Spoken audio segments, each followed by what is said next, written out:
Hello dear students. Today again welcome all of you at our YouTube channel Maths by HL sir. बेटा आज हम लोग जो chapter पढ़ेंगे वो जो 3 नंबर है आरबीएससी में एंड सीबीएसई दोनों में ये टॉपिक है हमारा पॉलिनोमियल बहुपद। इस टॉपिक को अच्छे से हम लोग जो है पढ़ें ताकि ये सबसे इजी एंड हम लोग इसके जो क्वेश्चंस आते हैं उनको बहुत इजी तरीके से समझ सकें और उनको कर सकें। इंपॉर्टेंट क्या होता है कि हम लोग जो है ना उस क्वेश्चन को करने के लिए कई बार मैं देखता हूँ बहुपद की जो पॉलिनोमियल्स के क्वेश्चन है अक्सर बहुत सारे बच्चे जो है परेशान होते हैं। सबसे इंपॉर्टेंट है इस चैप्टर की मैं शुरुआत करता हूँ। देखो इसके मैंने लगभग 10 पार्ट मैंने इससे पहले अपलोड कर दिए हैं और उसमें लास्ट जो पार्ट था उसमें हमने देखा था एलसीएम एंड एचसीएफ इनके। और एलसीएम एचसीएफ की एक जो थ्योरम होती है वो कोई भी दो पॉलिनोमियल्स बहुपद के लिए लागू होती है। जैसे एनी टू पॉलिनोमियल सपोज करो यूएक्स एंड वीएक्स है तो यूएक्स और वीएक्स का मल्टीप्लाई यानी प्रोडक्ट जो है हमेशा उनके एलसीएम एंड एचसीएफ को मल्टीप्लाई करने के इक्वल होगा। ओके, ये हमने देखा था। एलसीएम एचसीएफ कैसे फाइंड करते हैं ये भी हमने देख लिया। आज हम लोग इससे रिलेटेड कुछ क्वेश्चंस करेंगे जो हमारे एग्जाम में हमसे पूछ लिए जाते हैं। ओके, तो देखते हैं। सो देखिए बेटा, find the LCM and HCF मैंने दोनों लिखे हैं, एलसीएम और एचसीएफ फाइंड करने हैं। आपके पास फॉलोइंग एक्सप्रेशन से जो दे रखे हैं दोनों, तो इनको देखो। एक तो यूएक्स है, पहला पॉलिनोमियल क्या है 24 और मल्टीप्लाई में है 6x की power 4 minus x cube minus 2x square जो आप देख पा रहे होंगे।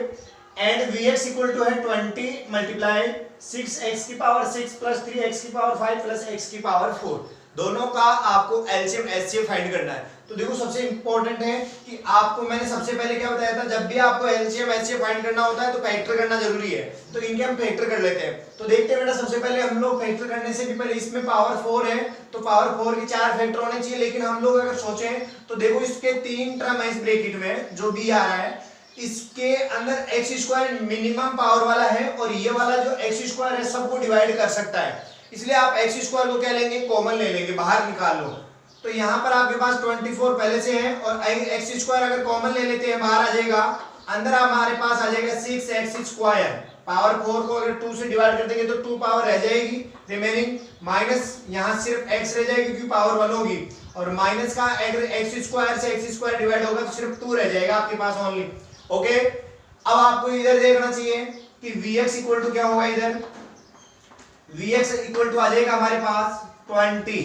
बेटा इसमें भी अगर देखा जाए गौर से तो सबसे जो पावर कम वाला टर्म है वो x की पावर 4 है और तीनों में इससे मैक्सिमम पावर ही है और मिनिमम यही है। तो इससे डिवाइड कर सकते हैं तीनों को और हम लोग जिससे डिवाइड कर सकते हैं उसको हम कॉमन भी ले सकते हैं। ओके, तो यहाँ पर x की पावर 4 कॉमन ले लीजिएगा, 6x स्क्वायर प्लस 3x और प्लस का यहाँ पर आ जाएगा 1। भाई यहाँ पर 1 आ जाएगा ना, x की पावर 4 को x की पावर 4 से डिवाइड करेंगे। अब आ जाओ बेटा इधर, हम लोग इसके फैक्टर करेंगे तो ये देखो एक प्रकार से क्वाड्रेटिक पॉलिनोमियल है, द्विघातीय बहुपद, दो घात वाला बहुपद बन गया ये और इसके दो गुणनखंड होंगे आपको मालूम है। अच्छा इधर भी ये क्या है क्वाड्रेटिक पॉलिनोमियल, इसके भी दो गुणनखंड हो जाएंगे। बाकी ये आपके पास ऑटोमेटिक एक्स स्क्वायर आ रहा है तो ये तो कोई दिक्कत ही नहीं देगा आपको। बात आती है 24 की, सबके फैक्टर होते हैं, 24 के फैक्टर करेंगे जो आपके प्राइम फैक्टर हो, है ना, उसके हिसाब से। तो देखो 24 को अगर मैं आपको साइडली रफली समझाऊं, आपको ऐसे करना है। देखो 24 को आप जानते क्या लिख सकते हैं, क्योंकि आप 2 से डिवाइड करेंगे सबसे पहले 12 आएगा, फिर 2 से डिवाइड करेंगे फिर कितना आएगा 6 आएगा, फिर 2 से डिवाइड करेंगे 3 आएगा एंड लास्ट में 3 से फाइनल डिवाइड कर देंगे। इट मीन 24 को आप लिख सकते हो 2 into 2 into 2 3 टाइम, है ना, एंड मल्टीप्लाई में 3। बेटा मैं ये कहता हूँ जो 3 टाइम लिख सकते हैं हम उसको 2 की पावर कितनी लिख सकते हैं 3, क्योंकि 1 1 1 1 और मल्टीप्लाई में अगर बेस सेम है तो पावर 8 हो जाती है। सो हम लोग 2 की पावर 3 into 3 भी नोट कर सकते हैं। तो मैं यहाँ पर लिख लेता हूँ 2 की पावर 3 into 3 इंटू में क्या आएगा x square, because x square तो आपके पास है, ये तो एक अपने आप में खुद ही फैक्टर है। और आपके बात करें अब इसके अंदर वाले की मल्टीप्लाई में जो आपके ये ब्रैकेट आ रहा है इसके फैक्टर करना, क्वाड्रेटिक पॉलिनोमियल के फैक्टर करना काफी अच्छे से आपको मैंने बता रखा है। सो आप लोग इसके बारे में सोचें, ये मैंने आपको बताया, समझ में आ गया होगा। अब मैं इसको हटाकर यहाँ पर ही आपको एक चीज रफली और समझा देता हूँ, वो क्या, देखिए ध्यान से। अगर आप लोग a और c के बारे में सोचो, देखो a कितना है 6 है एंड बेटा x का जो कोएफिशिएंट होता है वो होता है b, तो -1 माना जाएगा यहाँ पर। एंड यहाँ पर फाइनल कांस्टेंट टर्म है c होता है -2 है। ओके, तो यहाँ पर ध्यान से देखने वाली बात है कि a इंटू सी पहले आपको करना पड़ता है, उसके बाद में आप सोचते हैं कि मल्टीप्लाई करने पर क्या आना चाहिए एंड ऐड होने पर क्या होना चाहिए। तो बीच वाला जो मिडिल टर्म होते हैं उसके दो पार्ट करने के लिए हम ऐसा करते हैं। तो देखो 6 इंटू माइनस 2, तो माइनस का कितना हो जाएगा 12। तो आपको दो ऐसे नंबर सोचने हैं रफली जाके कि मल्टीप्लाई करें तो कितना है माइनस का 12 एंड ऐड करें तो कितना है माइनस का 1। बीच वाला टर्म तो माइनस 1 रहेगा। आपको a और c को ही मल्टीप्लाई करना होता है, जो भी आता है रिजल्ट, ठीक है। अब आपको सोचना पड़ेगा कि यार 12 में 4 इंटू 3 करने पर आता है, ये तो इतना समझ में आ गया। 6 इंटू 2 पर भी आता है, बट 4 और 3 का डिफरेंस देखा जाए तो कहीं ना कहीं 1 है। तो कुछ ये मैसेज दे रहा है कि आप 4 और 3 के बारे में सोचिए। तो सपोज करो मैंने 4 यहाँ पर नोट कर दिया, 3 यहाँ पर नोट कर दिया। सोचने वाली बात है, मल्टीप्लाई माइनस आ रहा है तो दोनों में से एक नंबर माइनस है, एक प्लस है। अब दोनों में कौन प्लस का है कौन माइनस का है, ये देखने के लिए आपको इस रिजल्ट को देखना पड़ता है। अगर ये माइनस का है तो बिग वाली जो नंबर है, बड़ा जो संख्या, बड़ी संख्या जो आप मानते हैं वो माइनस की होगी एंड जो स्मॉल नंबर है वो आपके प्लस हो जाएगी। यहाँ अगर प्लस होता तो बिग नंबर प्लस की, जो बड़ी जो संख्या होती है उसका साइन और ये रिजल्ट जो होता है वो साइन एक ही होता है। तो मल्टीप्लाई में माइनस आना मतलब दोनों में अपोजिट साइन है, और यहाँ पर माइनस आना मतलब बिग नंबर माइनस का है, अगर प्लस है तो प्लस का है। तो -4 को चाहे तो आप ऐड करके देख लीजिए, ये प्लस का 3 ऐड करेंगे तो -1 रिजल्ट आ जाएगा। इट मीन आपके पास जो ओरिजिनल जो टुकड़े करने थे इसके मिडिल टर्म के वो -4 एंड 3 हो जाएंगे प्लस के। तो यहाँ पर देखो फर्स्ट टर्म को तो आपको छेड़ना नहीं है, 6x², फिर देखो माइनस का 4x कर दो आप यहाँ पर, फिर क्या लिख दोगे प्लस का 3x नोट कर लोगे, फिर क्या लिखोगे माइनस का 2। इतना कर सकते हो। -2 लास्ट टर्म में ऐसे कैसे आएगा, मिडिल जो टर्म होता है उसके दो टुकड़े करते हैं, माइनस का 4 साथ में x आना है, x का टर्म है, और प्लस का 3 उसके साथ में भी x आ जाएगा। यहाँ पर देखा जाए तो मैं ऐसे पार्ट कर देता हूँ, इधर का अलग हो जाएगा। इधर देखो 20 के फैक्टर क्या होंगे, देखो 2 फिर 2 आएगा, 2 से डिवाइड करेंगे 10 और 2 से डिवाइड करेंगे फिर क्या आ जाएगा 5, यानी 2 इंटू 2 इंटू 5 आएगा। तो आप 2 की पावर क्या लिख सकते हैं 2 इंटू 5, और इंटू में x की पावर क्या है बेटा 4। अब यहां पर इस ब्रैकेट के बारे में बात करें तो 6 इंटू 1, तो फैक्टर a इंटू सी, भाई c को a से मल्टीप्लाई करेंगे। सबसे पहले a और c को चेक कर लेते हैं मल्टीप्लाई करके कि मल्टीप्लाई में आपको क्या नंबर चाहिए, इनका जो रिजल्ट होता है a और c का वही आपको चाहिए। तो दो नंबर ऐसे बताने हैं जिनको मल्टीप्लाई करें 6 आ जाए, बट ऐड करने पर कितना आ जाए बेटा 3, है ना। तो ये 3 आना चाहिए प्लस का। देखो आपको कब मिलेगा प्लस करने पर 3, ये सोचना है, और यहां पर मल्टीप्लाई करने पर क्या आना चाहिए 6 आना चाहिए। तो देखो ध्यान से, यहां पर आप लोग जो है सबसे पहले काम करेंगे, जैसे 3 इंटू 2 क्या होता है 6 होता है, ठीक है। इसके अलावा और तो 6 आ ही नहीं सकता, लेकिन 3 और 2 को ऐड करेंगे तो 5 आएगा। और अगर आप सब्ट्रैक्ट कर नहीं पाएंगे, क्योंकि अगर अपोजिट साइन होता तो आप ऐसा कुछ करते, ठीक है। तो देखो ध्यान से, तो 3 इंटू 2 कितना आना चाहिए 6 आना चाहिए, बट प्लस करने पर क्या आना चाहिए 3। तो आप लोग देखो दो नंबर सोच तो लिए, 3 और 2 को प्लस करेंगे तो कितना आ जाएगा 5 आएगा। सो आपके ये रिजल्ट बैठेगा नहीं। और वैसे चेक कर सकते हो आप b² - 4ac, अगर आपके नेगेटिव आ रहा है तो आप नहीं कर पाओगे। तो b की वैल्यू 3 है, 3 का स्क्वायर हो जाएगा 9, -4 इंटू 6 इंटू 1, तो ये माइनस का 24 प्लस का 9, आपके रिजल्ट माइनस का आएगा। और आपके रिजल्ट माइनस का आएगा तो आप फैक्टर नहीं कर पाएंगे इसमें, बाय मिस्टेक अगर मिसप्रिंटिंग है इसमें, और यहाँ पर बेटा 5 आएगा।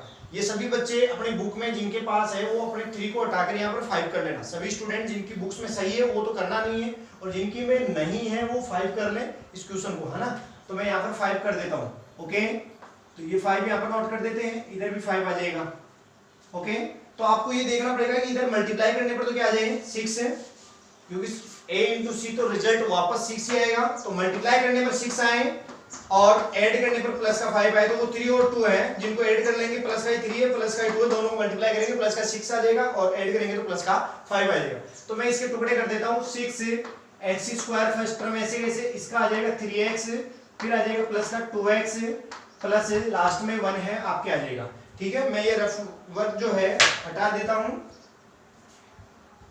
2 की क्यूब इंटू 3 इंटू x²। अब यहां पर देखो मैं बिग ब्रैकेट यूज कर लेता हूं, इसलिए कर रहा हूं क्योंकि स्मॉल ब्रैकेट अंदर चाहिए आपको। सो ये जो स्मॉल ब्रैकेट है उसकी जगह बड़ा ब्रैकेट लग जाएगा। और अब फर्स्ट और सेकंड टर्म में जो कॉमन आएगा इन दोनों में से बेटा ध्यान से देखो क्या कॉमन आएगा, 6 और 4 में आपको किसको ऐसा है नंबर जो डिवाइड कर सकता है 6 और 4 को, वो है 2। तो 2 कॉमन आ जाएगा, x² और x में आ जाएगा x कॉमन। अब आप छोटा ब्रैकेट यूज करेंगे क्योंकि दोनों से आपने जो कॉमन लिया है वो 2x लिया, तो आपको स्मॉल ब्रैकेट चाहिए अब, और इन दोनों को डिवाइड करो। फर्स्ट टर्म को करेंगे तो यहाँ 3 हो जाएगा, और x² को करेंगे तो x हो जाएगा। माइनस का 4 है तो प्लस के 2 से डिवाइड करेंगे तो माइनस का क्या आ जाएगा 2 आ जाएगा, x से x कैंसिल हो जाएगा। ओके, फिर ब्रैकेट क्लोज कर दो क्योंकि आपने इतना ही कॉमन लिया है। अब अगले दो पार्ट है, इनमें देखो प्लस का साइन है, दोनों में कुछ नहीं कॉमन आएगा आपको, 3 और 2 में कोई कॉमन नहीं है, x वैसे कॉमन नहीं।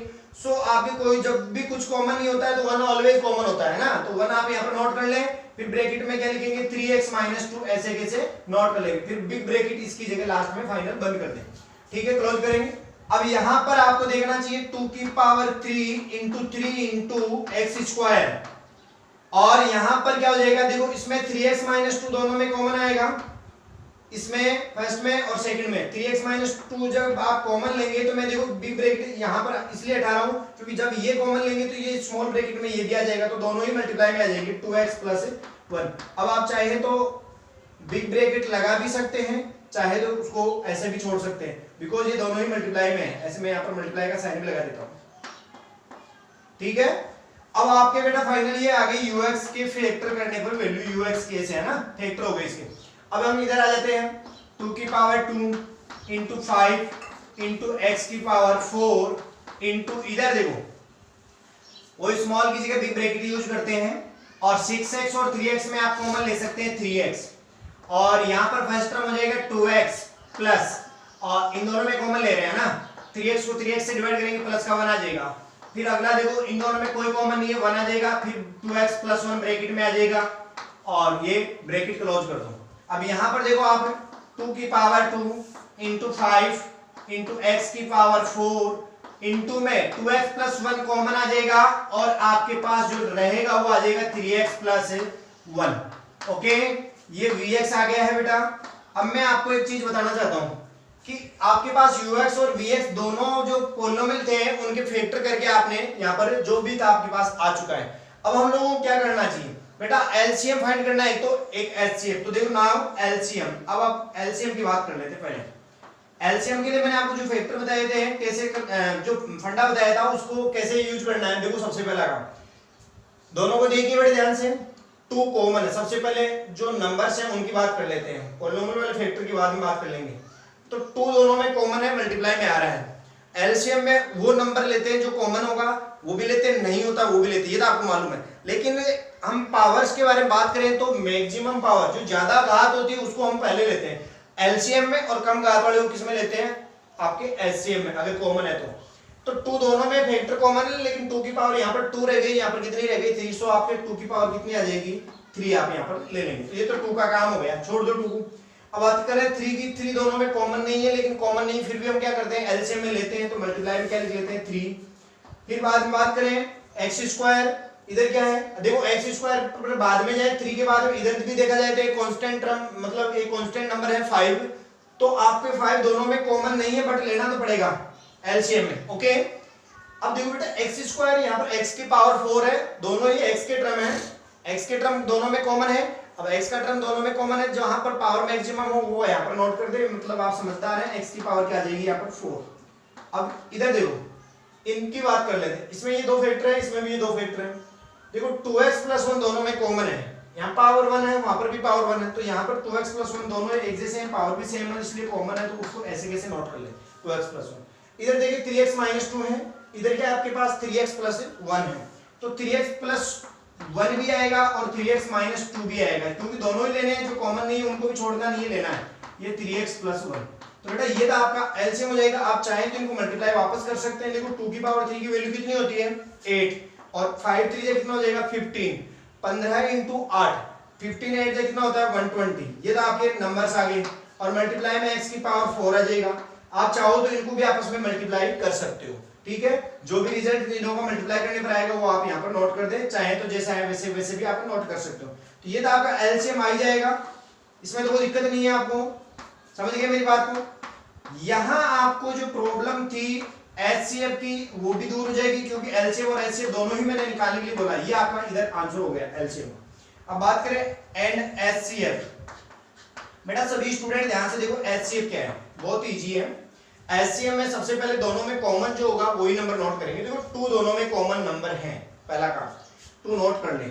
पावर 3 है, इधर 2 है, जो कम घात होगी वो एचसीएफ में लेते हैं, तो पावर 2 लेनी है यहाँ पर।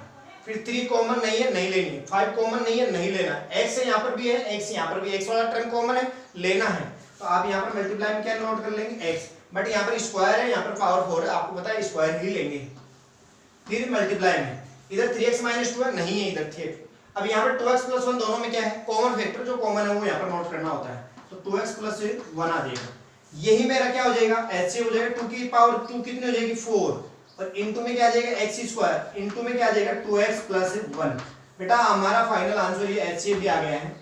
इस हिसाब से मैं समझता हूं कि आपके जितने भी अच्छे क्वेश्चंस हैं या कुछ ऐसे अटपटे आपको लगते हैं, देखो बाय मिस्टेक इसमें कई बच्चों को ऐसे भी प्रॉब्लम आ सकती है, बच्चे ने कोशिश की हो, अगर मिसप्रिंटिंग की वजह से भी प्रॉब्लम आ रही थी तो वो उसको ठीक कर ले, तो मिसप्रिंटिंग भी ठीक हो जाएगी। और आपको एक क्वेश्चन समझाना था मेरे को, ये भी आपको अच्छे से समझ में आ गया होगा। इसके अलावा भी बहुत सारे क्वेश्चन, एक और क्वेश्चन है जिसको हम अगले जो है पार्ट में देख सकते हैं, उससे भी अच्छे क्वेश्चन मैं इसके करूंगा, आपके क्वाड्रेटिक पॉलिनोमियल्स जो होते हैं उनसे रिलेटेड, ठीक है। देखिए बेटा, the product of two expressions is x - 7 * x² + 8x + 12 if their HCF is x + 6 then find their LCM। ये कहना ये चाह रहा है कि दो बहुपद है या दो व्यंजक, ठीक है, दो व्यंजकों का गुणनफल जो है x - 7 * x² + 8x + 12 है, और आपके उन दोनों का ux और vx, सपोज दो अगर व्यंजक है आपके पास, बहुपद है, उनका गुणा तो ये है, और उनका जो HCF है, मैथ्स है, वो x + 6 है, तो उनका LCM आपको ज्ञात करना है। ये आपको पता है दो है तो आपको वो थ्योरम कहां में लेनी है, LCM × HCF = ux × vx, ठीक है। तो आपको यहाँ पर देखो, एक तो क्या गिवन है वो देखो, यहाँ पर गिवन क्या है, गिवन है प्रोडक्ट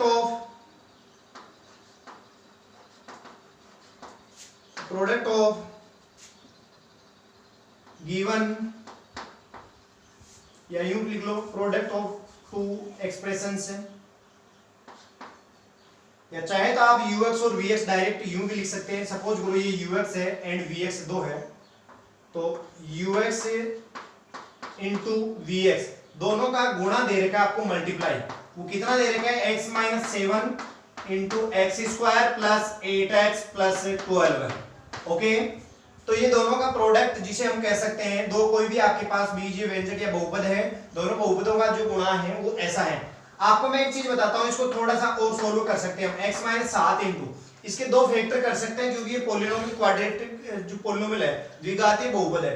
तो x² + 8x + 12, देखो मल्टीप्लाई करने पर यहाँ पर तो 1 है, ऐसी कोई मतलब नहीं है, तो 12 है, मल्टीप्लाई करने पर 12 आ जाए, ऐड करने पर 8 आ जाए, 6 × 2 12 है प्लस का, है ना, और 6 और 2 को ऐड करेंगे तो 8 आ जाएगा। तो इसके फैक्टर आप करेंगे ना तो बेटा मेरे ख्याल से आप करके देख लेना, मैं इसके डायरेक्ट फैक्टर कर देता हूँ, x + 6 × x + 2। किसी बच्चे को अगर नहीं समझ में आया सीधा तो वो इसका अलग रफ में करके देख ले, ठीक है। तो ये ux और vx दोनों का प्रोडक्ट मल्टीप्लाई दे रखा है, एंड आपको साथ ही साथ इनका HCF भी दे रखा है। HCF कितना दे रखा है आपको, HCF दे रखा है आपको x + 6, और आपको फाइंड जो करना है वो LCM फाइंड करना है। तो देखो नाउ हम जो जानते हैं वो क्या है, ux * vx = LCM × HCF। ये आप सभी बच्चों को पता होना चाहिए, काफी इंपॉर्टेंट है। ये दो ही पॉलिनोमियल्स के लिए लागू होती हैं, अगर तीन पॉलिनोमियल दे रखे हैं तो कभी इसको नहीं यूज करें, ठीक है। आपको मैं ये बताता हूं, ये तो आप जानते हैं ux और vx का जो प्रोडक्ट है वो आपके पास है, तो आप यहाँ पर नोट कर लें, x - 7 * में x + 6 * x + 2। तो ये तीन एक प्रकार से फैक्टर भी हो गए इनके मल्टीप्लाई में, और आपके पास ux और vx का मल्टीप्लाई भी आपको मालूम चले। अब ये आपको श्योर नहीं है कि ux कौन है, यहाँ पर vx कौन है, आपको आगे एक क्वेश्चन और करवाऊंगा जिससे ये भी पता लगा सकते हैं ux क्या है। तो देखो यहाँ पर LCM तो मुझे मालूम करना है, LCM का तो मालूम है ही नहीं ना, इनटू HCF है x + 6, ये मल्टीप्लाई में x + 6 आ जाएगा। बेटा बहुत इजी क्वेश्चन है ये, आपको LCM फाइंड करना, तो मल्टीप्लाई में जो भी है उसको इधर लाके क्या करेंगे, डिवाइड करेंगे। तो x + 6 जो फैक्टर है उसको इधर लाके डिवाइड करोगे तो ये वाला फैक्टर नीचे आएगा x + 6, और कॉमन फैक्टर क्या हो जाएगा, कैंसिल हो जाएगा। तो देखो बेटा देखिएगा LCM = क्या आ जाएगा, नाउ LCM = आपके पास रह जाएगा, देखो x + 6 आप भाग में लाएंगे यहाँ पर नीचे, और x + 6 ऊपर भी है नीचे भी है, दोनों में सेम है, कैंसिल हो जाएगा, तो आपके पास रह जाएगा x - 7 * x + 2। अब आपको ये मैं बताता हूँ, इनको मल्टीप्लाई कर सकते हो आप चाहे तो, गुणा कर सकते हो, गुणा करेंगे तो x × x x² हो जाएगा, माइनस का 7x आएगा, प्लस का 2x आएगा, माइनस का 14 आएगा, तो माइनस का 5x रह जाएगा, और माइनस का क्या जाएगा यहाँ पर 14, माइनस का 14, ठीक है बेटा।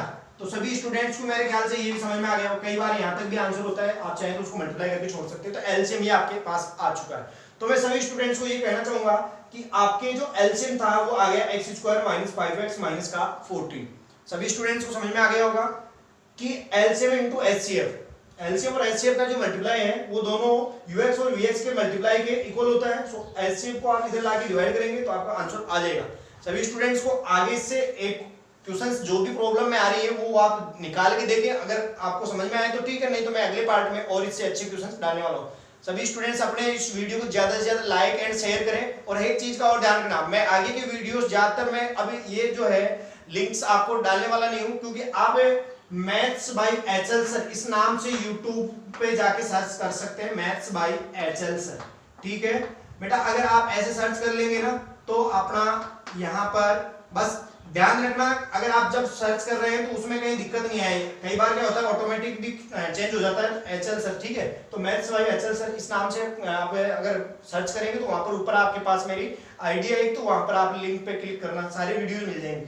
अपलोड आता है, अगर आपको नहीं भी दिखाई दे अपलोड, तो अपलोडेड वीडियो जितने भी है उसमें आप क्लिक करेंगे तो उसमें 2-4 वीडियो दिखाई दे, तो अपलोड पे डालेंगे तो सारे वीडियोस है वो मिल जाएंगे। जिन बच्चे जो कुछ नए आते हैं मेरे इस चैनल पे उनको पुराने जो भी हमने पढ़ाए हैं वो सारी चीजें मिल जाएगी। तो पार्ट 1 पार्ट 2 ऐसे इस हिसाब से आप स्टडी कर सकते हैं। बेटा मैं इस चीज को बताता हूँ क्योंकि स्कूल से जो है ओपन होने के चक्कर में आप लोग बेटे क्या जब ओपन होगा तब पढ़ लेंगे, अभी क्या जरूरत है, होगा तो देखा जाएगा, जब होगा तब तक आपका दिमाग आधा तरफ वैसे ही हो चुका होगा, इसलिए आधा वापस साफ करने के लिए आपका जो टाइम इतना तो बचेगा ही नहीं कि स्कूल में हम टाइम से स्टडी। एग्जाम देखो होना है, एग्जाम आप सोचोगे एग्जाम लेट हो जाएगा, एग्जाम कैंसिल हो जाएगा, कुछ नहीं होगा, आने वाले अगले साल के एग्जाम भी होंगे और सिलेबस भी आपको कवर करना होगा। अब स्कूल लेट कितने खुलते हैं उसका नुकसान आपको है। तो मेरा कहना यही है कि ज्यादा से ज्यादा आप इन चीजों को पढ़ें और अपने होमवर्क में डालते रहें और आप करंट में डेली लगे रहें इनके साथ, तभी आप कुछ कर सकते हैं, वरना कुछ नहीं होगा।